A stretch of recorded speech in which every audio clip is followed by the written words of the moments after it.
Fala pessoal, tudo na boa? Hoje o assunto é Ramones.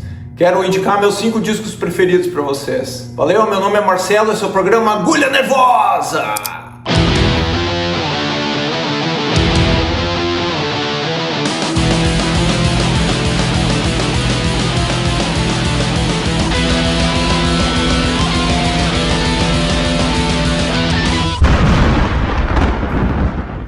Uma das bandas mais importantes, influentes e também incompreendidas da história do rock. Normalmente quando se fala em Ramones, logo vem à cabeça os primeiros discos. Eu vou elencar os meus 5 preferidos aqui, que ao mesmo tempo marcam 5 fases diferentes da banda. Em quinta posição eu vou colocar um álbum de 92, Mundo Bizarro. Já o Didi Ramone tinha saído aqui e entra o cara aqui chamado CJ Ramone, que deu uma nova energia, deu vigor na banda, né? Esse disco aqui tem músicas muito boas aqui, como Poison Heart, Strength to Endure.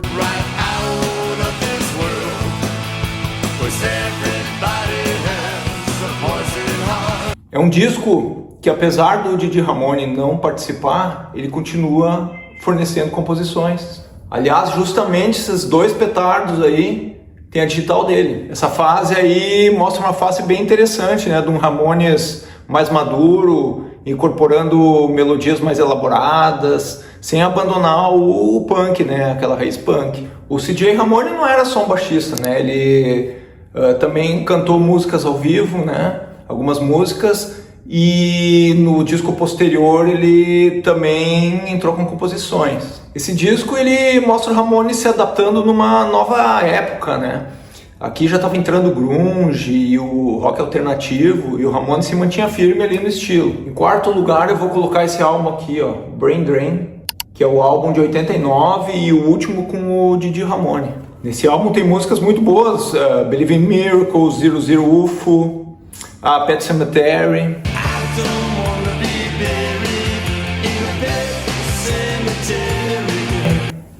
O Stephen King era um grande amigo dos Ramones, um grande admirador, né? E quando saiu o filme, então, o pessoal compôs essa Pet Sematary pro filme. Esse disco aí também marcou a volta do Mark Ramone, né? Que estava desde 83 fora, por questões de álcool, né? Então ele voltou sóbrio para esse disco aí. Tem uma história aí mirabolante, diz que o Didi, apesar de ter composto, né, as músicas mais importantes desse disco, diz que não foram todas as gravações que ele participou, né? Parece que o Daniel Rey andou fazendo alguma coisa de baixo e o cara do Dictators também. Esse disco teve 3 produtores, um deles o Daniel Rey, teve mais um outro cara e um tal do Bill Laswell. Esse cara aí, ele ajudou a formatar esse disco do jeito que ele saiu, né? Um disco mais pesado, diferente do que vinha sendo, né, até então. Ele tem aquela pegada forte dos discos dos anos 80, né? Mas eu noto assim nesse disco uma bateria bem mais alta, bem mais reforçada, né? O que não é ruim, ele acaba dando essa sonoridade diferente, né? Que eu gosto bastante. Uma coisa engraçada é que Pet Sematary virou um grande hit dos Ramones, né? A música de mais sucesso deles. Só que o disco não. O disco ele não teve grandes repercussões, né? Uma coisa curiosa também é que no clipe de I Believe in Miracles aparece a mensagem Didi out, CJ in, né, fazendo referência à mudança de baixista logo após esse disco, né. O Brain Drain tem também uma coisa emocional para mim, porque foi uma época em que na minha cidade tinha muito campeonato de skate, tinha uma cena forte e eu tinha uma banda que tocava nesses eventos e a gente gostava muito de tocar músicas desse disco aí. Em terceiro lugar vou colocar essa joia aqui, Rocket to Russia. Para muitos esse aqui é o auge, né, da formação clássica. Aqui é o último disco que tem o Tommy Ramone na bateria. Um disco de 77. Eu lembro que quando eu era novo, esse disco tocava em tudo que é lugar, né? Aqui no Brasil fez o maior sucesso esse disco aqui dos Ramones. Aqui tem as clássicas Rockaway Beach, Chinese a Punk Rocker.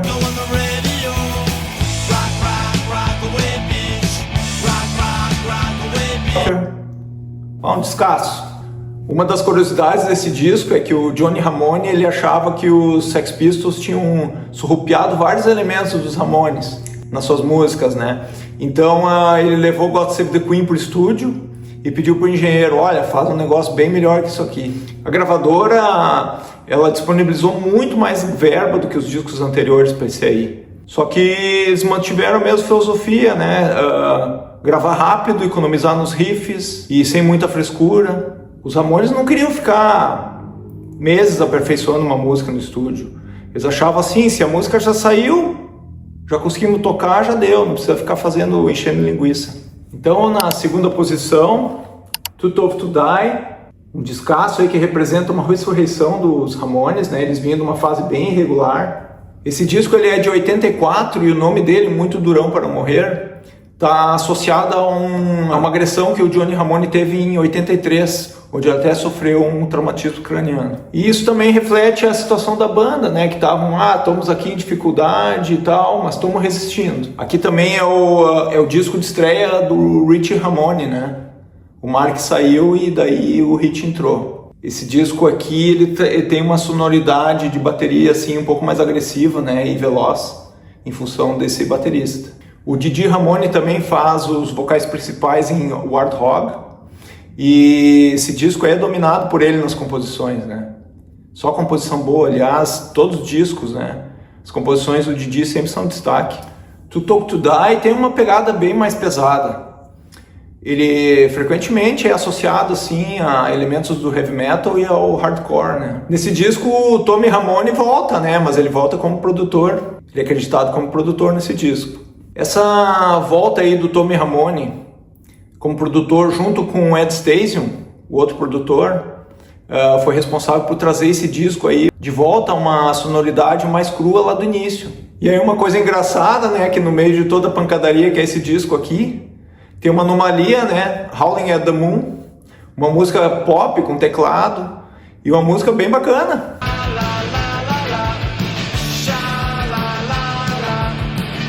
Então um disco quase hardcore, né? Colocando uma música power pop no meio. E aí vem o meu disco preferido, número 1. Deve ser surpresa para muitos, né? Halfway to Sanity, de 87. O último disco com o Richie Ramone. E uma das fases mais interessantes e também problemáticas da banda. Então nesse disco aí havia conflito entre eles por crédito de música. Viviam brigando, né? O Richie Ramone, ele ganhou espaço como compositor e tal, ele queria mais participação de lucro. A produção foi super complicada, porque quem produziu foi o Daniel Ray. E ninguém ouvia as sugestões dele. Tem uma história aí que também diz que o Didi Ramone também não participou com todos os baixos aí nesse disco. Parece que foi o Daniel Ray que botou alguma coisa. E nessa época aí já tinha aquela relação, né, Johnny e Joey ali. Os caras nem se falavam, por conta de toda aquela questão lá daquela namorada que o Joey Ramone tinha e o Johnny roubou, aquela história toda. Aqui nesse disco tem a participação da Debbie Harry, do Blonde, na música Go, Lil Camel Go, uma música bem bacana e melódica. É o meu disco preferido. Eu gosto do peso desse disco, eu gosto da guitarra pesada que tem no disco. Tem músicas que chegam a flertar com o thrash e crossover. São os Ramones tocando num mundo já transformado pelo thrash e pelo heavy metal. E ao mesmo tempo incorpora linhas de bubblegum, rock and roll.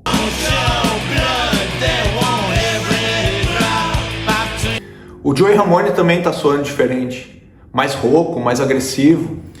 O disco todo passa uma sensação assim de banda mais irritada, mais agressiva, mas também mais criativa. E esse nome, né, Meio Caminho para a Sanidade, reflete muito o estado emocional que eles estavam, né, nessa época. É o disco mais diferenciado do Ramones. Logo depois dele também o Richie Ramone sai. Depois volta o Mark Bell, né? Se não me engano, aí no entremeio tem um Elvis Ramones que entra aí. E aí, o que achou da minha lista, dos meus 5 preferidos? Concorda, não concorda? Coloca aí embaixo quais são os teus. Se você gosta desse conteúdo, curta, compartilhe, se inscreve aí no canal. Valeu, até mais!